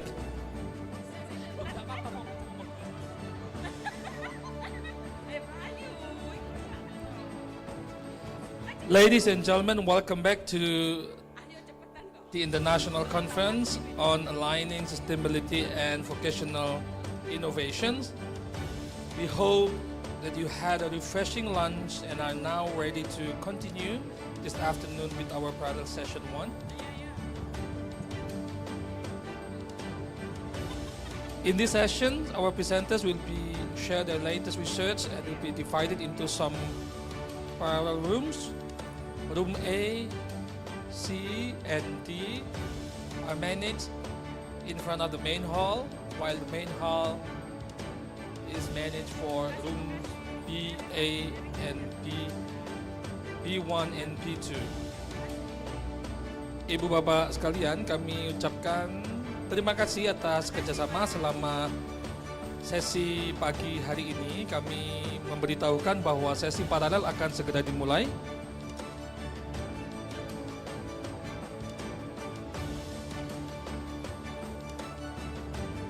Kami mengimbau kepada para peserta untuk merujuk pada buku program dan panduan konferensi untuk menuju ke ruangan masing-masing yang telah dibagikan.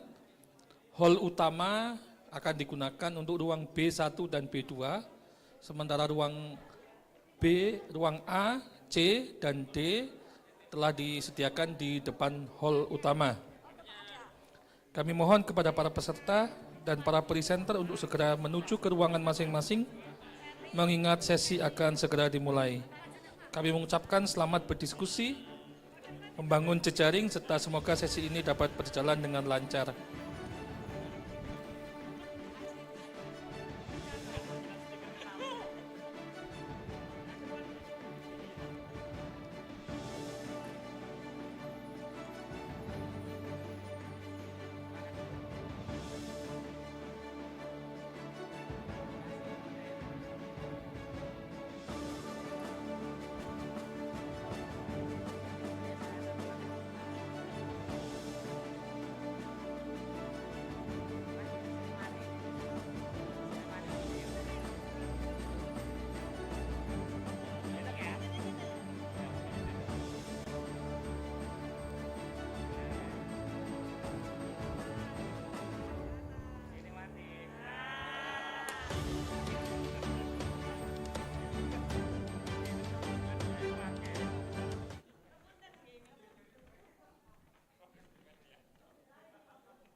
Dicek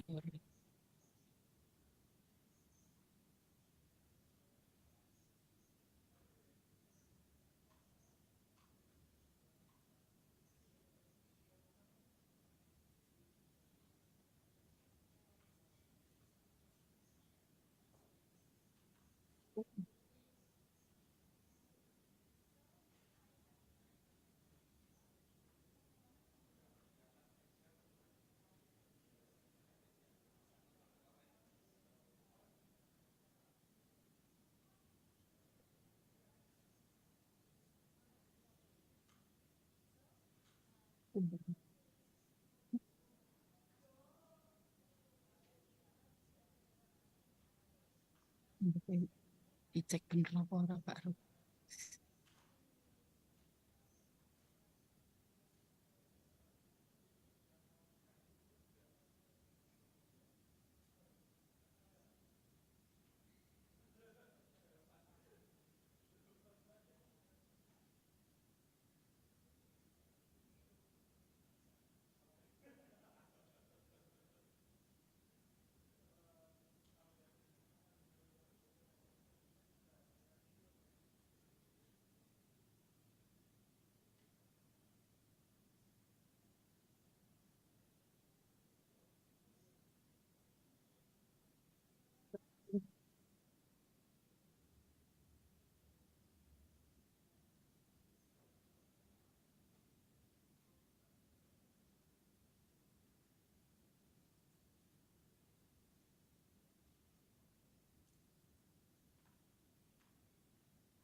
Cek.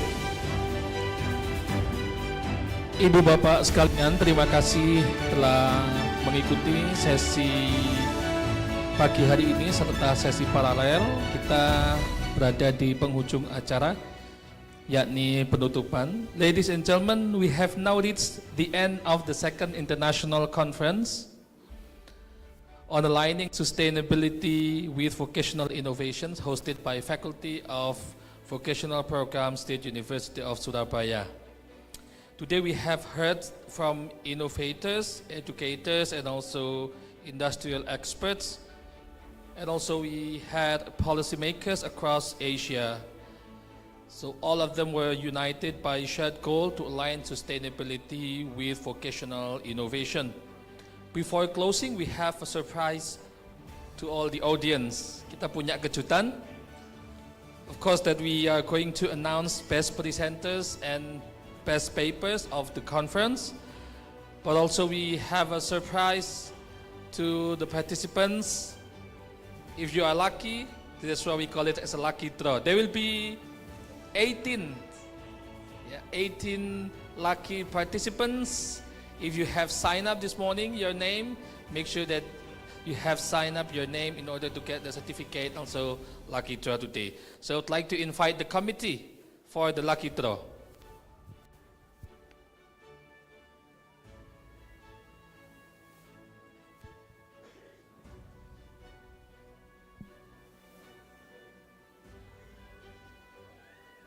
Amelia Marsha. Applause for Amelia Marsha. There's a big surprise, yeah?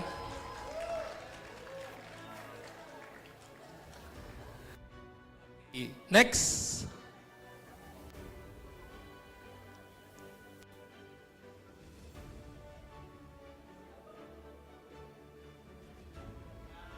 Hello again. Septian Nur Ihsan. So for those who appear on the screen, later you can approach the committee, yeah, to get the surprise. Okay?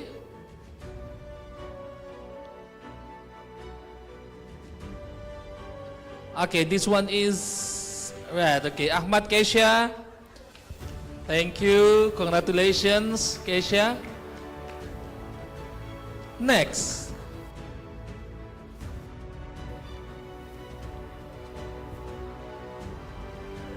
Yellow again. Abdul.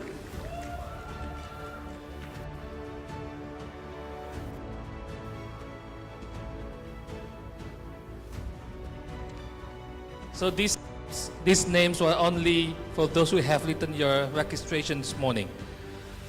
Nurhul. Okay.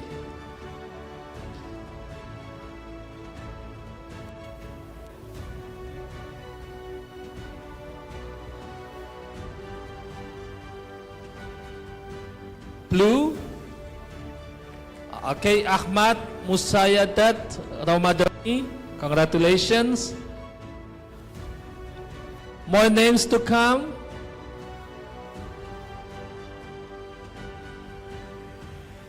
So this is the 7th lucky participant, Muhammad Ainur Rosikin. Congratulations. Yes, a big surprise. You can see that. The gifts over there on the table. This is the 8 participants, the lucky ones. Blue names. Okay, Tabita Ayu Putri. Congratulations. Yes, I can see the clap over there. You must be very happy. Thank you. Congratulations. Next. The next lucky participants. It can be anyone, yeah, not only the participants. It can be the delegates. Hopefully they have filled out their names. Muhammad Zulfikar Zikri. Congratulations. Okay.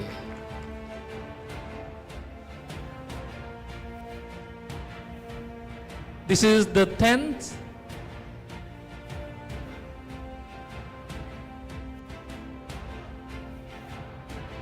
Alivia Amalia Putri, congratulations.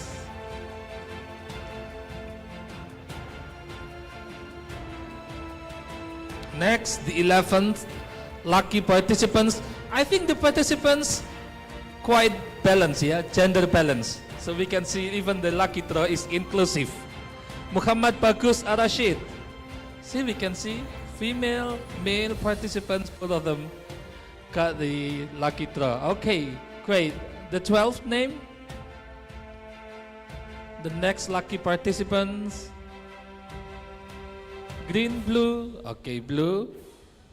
Muhammad Mukhid. Anybody here? I didn't hear any claps. Okay. Congratulations. Next, the 13th, nomor 13.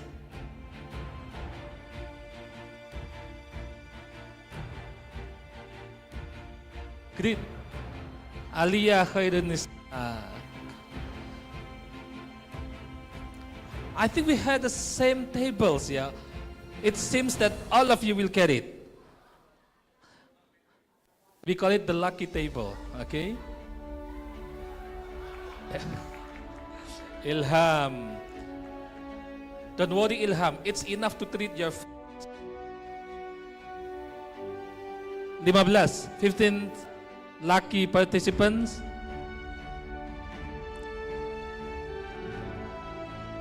Blue, red. Okay, that's. It seems the two round tables are competing each other, yeah? Next. 16th.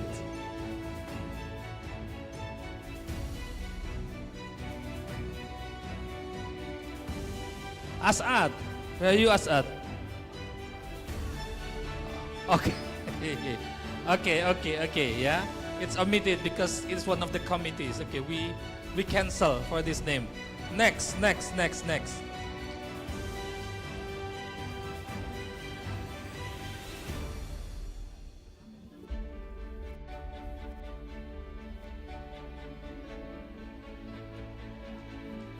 Zefania, yeah. Congrats, Zefania. It's enough to treat your friends over there the whole weekend. Yes.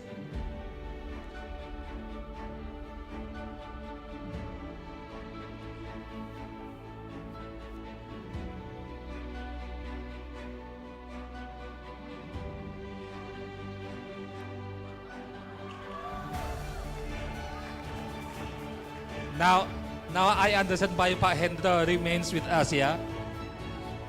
For this time, I know this is the committee. For this one, Pak Hendra special, Pak. Sah, Pak, sah. Congratulations, Pak Hendra. The last one.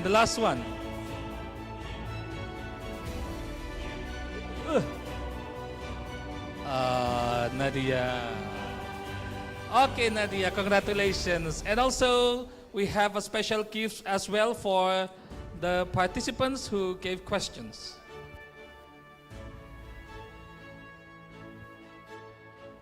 Okay, congratulations for all the winners.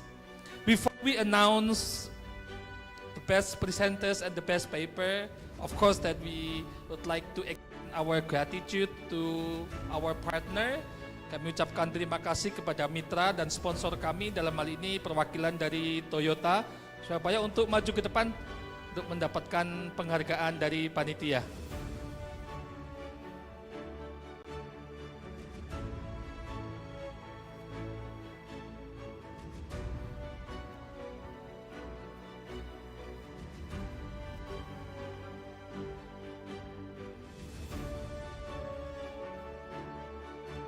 Kepada perwakilan dari Toyota untuk bisa maju ke depan untuk menerima bingkisan dari panitia atas kerjasama pada hari ini.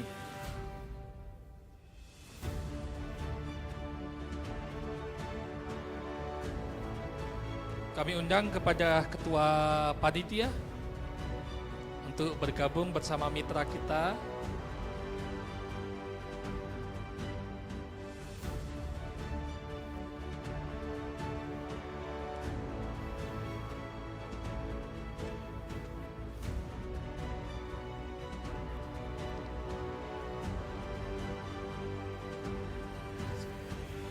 Tepuk tangan yang luar biasa kepada Toyota. Sekali lagi, ini adalah salah satu bentuk dari apresiasi dari panitia konferensi pada siang hari ini, sekaligus sebagai penanda ya untuk semakin eratnya kerjasama kita ke depan dengan komitmen untuk saling memberikan support kemajuan terhadap pendidikan tinggi khususnya di bidang vokasi, khususnya saling mendukung dalam dunia usaha dan dunia industri melalui kerjasama bersama. Congratulations and thank you very much.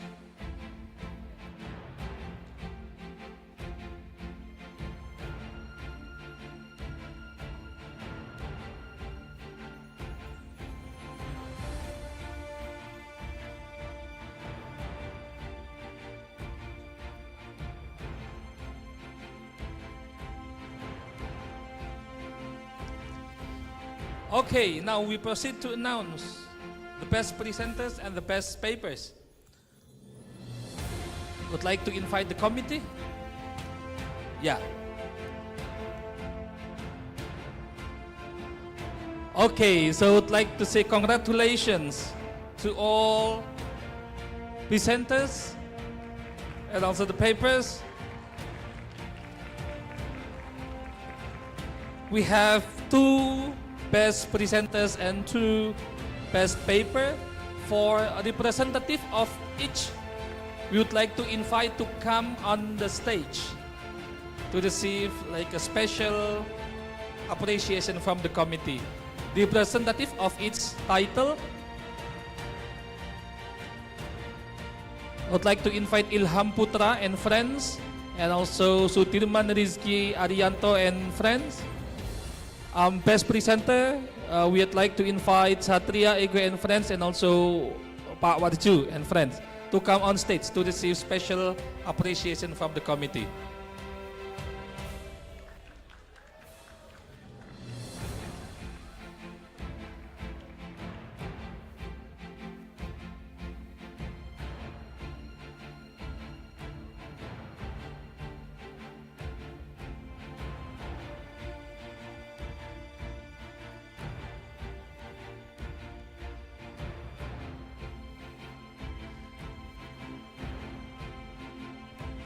I would like to invite the chair of the conference to join with the winners today to present the token of appreciation to all best speakers and best articles conference.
Once again, congratulations to best presenters and also best papers of the conference.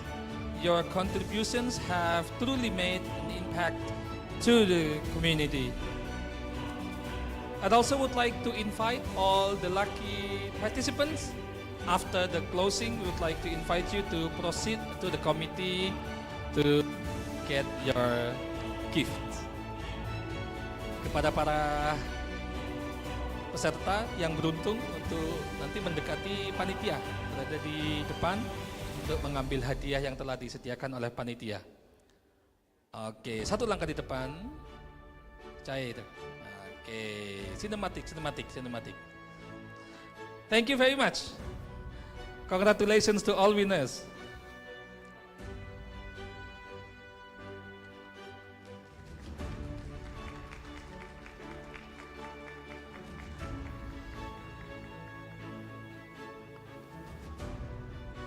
And now, to officially close the conference on behalf of the Faculty of Vocational Programs of State University of Surabaya and also the organizing committee, I thank you very much, the speakers, delegates, partners, and also the participants, and also the committee. Let us carry forward the spirit of sustainable intelligence into our teaching, research, and innovation efforts. So I'd like to say thank you very much, safe travels, and we hope to see you again in the next conference next year. Goodbye and thank you.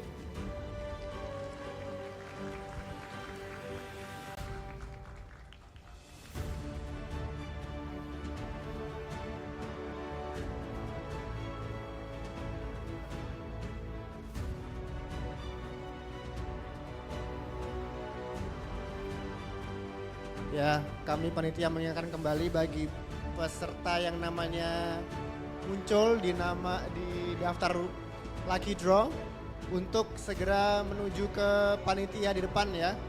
Ada Amelia Marsha, Septian Nur Ihsan, Ahmad Kesha Abdul Adim, Nur Khurul Ahmad Musyaddad, Muhammad Ainur Roshikin, Tabita, Muhammad Zulfikar, Alivia Amalia, Muhammad